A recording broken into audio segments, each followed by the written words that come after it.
कुरान के सबसे छोटे लेकिन सबसे ताकतवर चैप्टर्स में से एक वो है सूरा अल इखलास।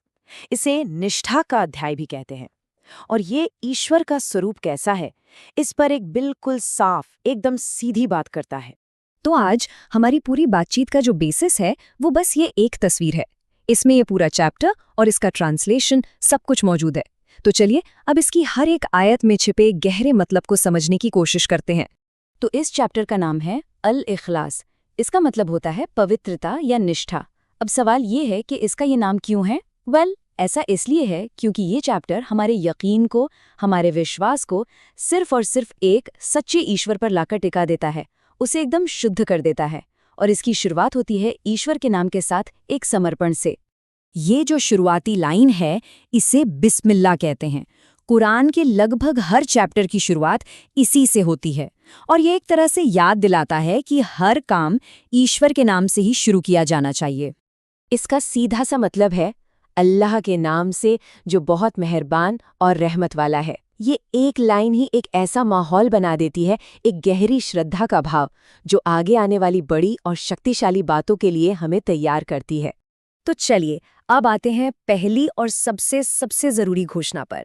ये जो आयत है ना, ये इस पूरे चैप्टर का कह सकते हैं सेंट्रल पिलर है, इस्लामी आस्था की एकदम बुनियाद।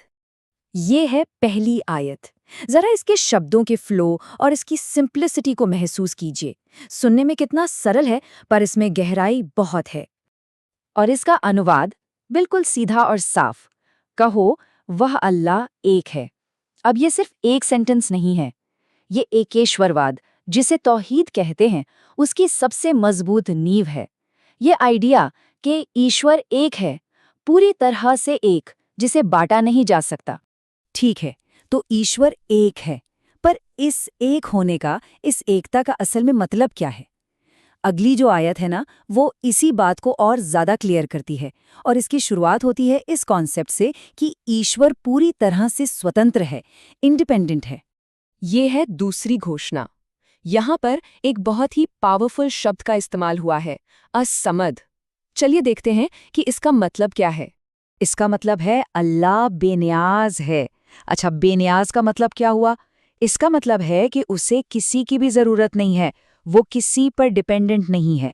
लेकिन दुनिया की हर चीज, पूरी की पूरी सृष्टि अपनी हर छोटी बड़ी जरूरत के लिए सिर्फ और सिर्फ उसी पर निर्भर है।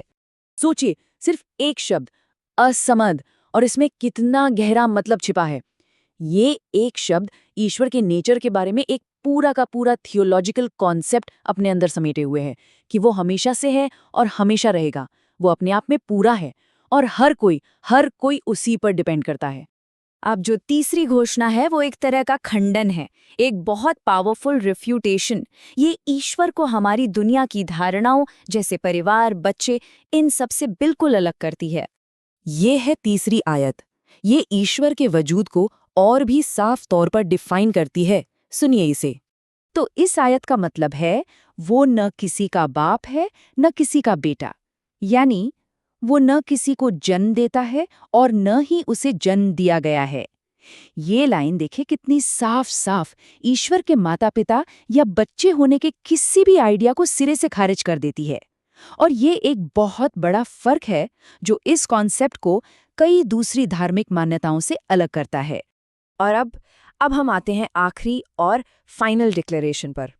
वो घोषणा जो ईश्वर की यूनिकनेस पर, उसकी अद्वितीयता पर एक तरह से फाइनल मोहर लगा देती है।